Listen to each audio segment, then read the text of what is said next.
साम्राज्य कैसे भारत में आया उसके बारे में हम पढ़ते हैं। फर्स्ट, मुगल साम्राज्य की नींव रखने वाला बाबर। बाबर का पूरा नाम जहीर-उद-दीन मोहम्मद बाबर था।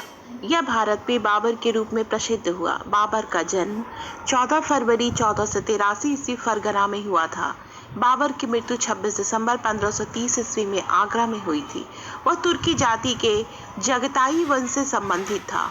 उसके पिता तैमूर के वंश से थे। वह तैमूर का 5वां एवं माता की ओर से चंगेज खान का 14वां वंशज था। बाबर का तैमूर लंग का परपोता कहा जाता है। साथ ही साथ वह चंगेज खान उसका पूर्वज माना जाता है। इसी से 1519 ईस्वी में यूसुफजाई जाति के विरुद्ध अपना प्रथम अभियान चलाया था। इस अभियान के तहत बाबर ने बाजौर और भेरा पर अधिकार स्थापित किया तथा यह बाबर का पहला अभियान था जिसमें बाबर ने तोपखानों का प्रयोग किया था। साथ ही साथ बाबर ने अपने दूसरे अभियान में बाजौर और भेरा के अलावा सियालकोट सैयदपुर को अपने अधिकार क्षेत्र में लिया था। बाबर मुगल साम्राज्य का प्रथम शासक था। भारत में मुगल साम्राज्य की स्थापना भी बाबर ने ही की थी। बाबर के पिता उमर शेख मिर्जा को परगना के शासक थे। बाबर उनकी मृत्यु के बाद उनका उत्तराधिकारी बना। बाबर ने 22 वर्ष की उम्र में काबुल पर अधिकार कर अफगानिस्तान में राज्य कायम किया। बाबर को सत्ता प्राप्ति वो अपने पिता की मृत्यु के बाद 11 वर्ष की उम्र में शासक बना तथा दादी एहसान दौलत बेगम की मदद से उसने अपना राज्याभिषेक कराया। उसने अपने फरगना के शासन काल में 1501 ईस्वी में समरकंद पर कब्जा स्थापित किया जो करीब 8 माह तक उसके कब्जे में रह पाया। इसी ने 1504 ईस्वी में काबुल विजय के बाद बाबर ने अपने पूर्वजों द्वारा धारण की गई उपाधि मिर्जा का त्याग कर नई उपाधि धारण की। बाबर का विजय अभियान कहां से शुरू हुआ इसके बारे में हम पढ़ेंगे।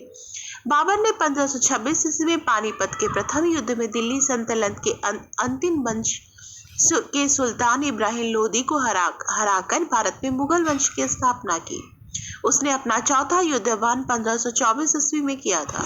इस अभियान के तहत इब्राहिम लोदी एवं दौलत खान लोदी के मध्य मतभेद हो जाने के कारण दौलत खान को, जो उस समय लाहौर का गवर्नर था, ने पुत्र दिलावर खां एवं आलम खां को बाबर को भारत पर आक्रमण करने के लिए आमंत्रित करने के लिए भेजा। संभवतः उसी समय राणा संगा ने भी बाबर को भारत पर आक्रमण करने के लिए चौथे अभियान 1524 ईस्वी में बाबर ने लाहौर एवं दीपालपुर पर अधिकार कर लिया। नवंबर 1526 ईस्वी में बाबर द्वारा किए गए 5वें अभियान में, जिसमें बदख्शां की सैनिक टुकड़ी के साथ बाबर ने अपने पुत्र हुमायूं को लेकर आया। बाबर ने अपने अभियान के तहत दौलत खां को समर्पण के लिए मजबूर किया तथा बाद में उसे कैद कर लिया गया। इसके साथ ही उसने आलम खां से भी आत्मसमर्पण कराया। बाबर ने ऐसा करते हुए पूरे पंजाब को कब्जे में कर लिया। बाबर द्वारा जीते गए प्रमुख युद्ध कौन से? सबसे प्रमुख युद्ध तो पानीपत का युद्ध है जो कि 21 अप्रैल 1526 ईस्वी में हुआ था। ये इब्राहिम लोदी और बाबर के बीच में हुआ था। इस दौलत खां लोदी का इसके बाद भारत में आक्रमण हेतु निमंत्रण किया था दौलत खान ने और इसमें इब्राहिम लोदी की हार हुई थी और इस बात का उल्लेख हम बाबरनामा में भी देख सकते हैं। पानीपत का प्रथम युद्ध में बाबर ने पहली बार प्रसिद्ध तुलगमा युद्ध नीति का प्रयोग किया। ये सबसे इम्पोर्टेंट बात है। प्रसिद्ध तुलगमा युद्ध नीति का उपयोग पानीपत के प्रथम युद्ध में हुआ था। इसी युद्ध में बाबर ने तोपों को सजाने में उस्मानी विधि का प्रयोग किया। बाबर ने तुलगमा युद्ध पद्धति से उज्बेकों से ग्रहण की थी।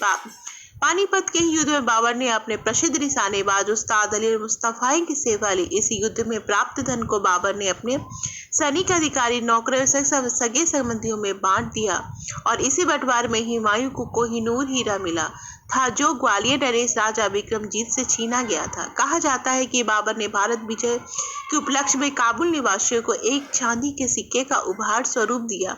उनकी दानवीरता उदारता के लिए उसे कलंदर की उपाधि प्राप्त दी गई। युद्ध के उपरांत भारत में लोदी वंश की शक्ति समाप्त हो गई। इसके अलावा भारत में अफगानों को कमजोर कर दिया गया। इसके साथ ही बाबर ने अनेक स्थानों में अपना कब्जा स्थापित किया। इसके अलावा बाबर के द्वारा रचे गए बहुत सारे युद्ध हैं बैटल ऑफ खानबा है जो कि 17 मार्च 1527 ईस्वी में हुआ था। खानबा का युद्ध बाबर और राणा संगा के बीच में खानबा नामक स्थान में हुआ था। इस युद्ध में राणा संगा का साथ में मारवाड़, अंबार, ग्वालियर, अजमेर, हसन खां सब कुछ थे। इस युद्ध में राणा संगा की पराजय हुई और बाबर की जीत हुई। Battle of Chanderi 29 January 1528